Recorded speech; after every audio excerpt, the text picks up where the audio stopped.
মহাদেব মাতন মা টিভি মায়েশ্বরাম মা পাপং হরং দেব মা খোড়ায় নম নম।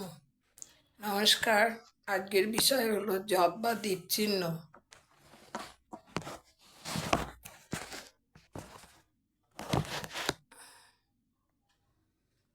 জপ চিহ্ন নানা ধরনের হয়ে থাকে। বিদ্যাঙ্গুলি ছাড়া জপ চিহ্ন কোথাও শুভকর হয় না। জপ চিহ্ন কোনো রেখায় যতটুকু থাকে ততদূর পর্যন্ত নির্দেশিত বয়স অবধি তার কুফল ভোগ করে।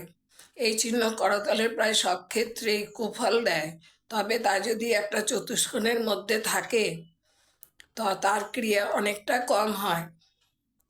জপ চিহ্ন হৃদয় রেখার উপরে থাকলে হৃৎপিণ্ডের দৌর্বল্য ঘটায়। এটা বিশেষভাবে যখন জপ চিহ্ন রবি ক্ষেত্রের নিচে হৃদয় রেখার উপরে থাকে তখনই এটা বেশি ঘটে। জপ চিহ্ন ভাগ্যরেখার উপরে থাকলে জাতক এই বয়সে অর্থনাশ করে। স্ত্রীলোকদের পুরুষ দ্বারা প্রতারিত হবার যোগ থাকে। মঙ্গলের সাথে শিরোরেখার উপরে জপ চিহ্ন থাকলে জাতকের মাথার গোলমাল বোঝায়, তার আত্মহত্যার প্রবৃত্তি জন্মায়।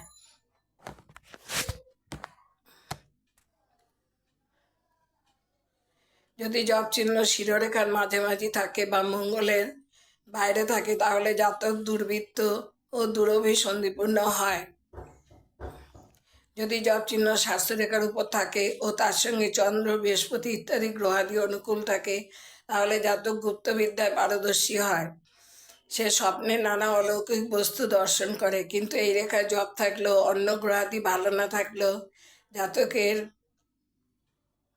চোর, ঠক ও প্রতারক হয়ে থাকে। জাতক স্বাস্থ্যরেখার উপরে জপ চিহ্ন থাকলে গুরুতর পীড়া নির্দেশ করে। করতলের নিচের দিকে চন্দ্রের ক্ষেত্রে স্বাস্থ্যরেখা জপ চিহ্ন থাকলে মূত্রাশয়ে পীড়ার প্রবণতা দেখা যায়।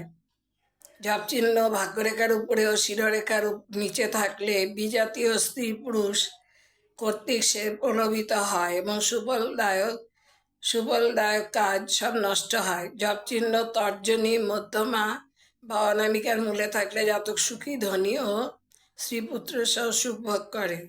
অনামিকার মূলে থাকলে তা পরধন প্রাপ্তি বোঝায়। জপ চিহ্ন বৃদ্ধাঙ্গুলির গোড়ায় থাকলে জাতক ধনীমানী, জ্ঞানী, সমাজ বরণ্য ও দীর্ঘজীবী হয়।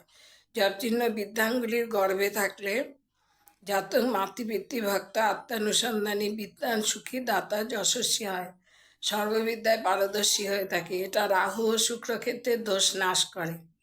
আজ এই পর্যন্ত।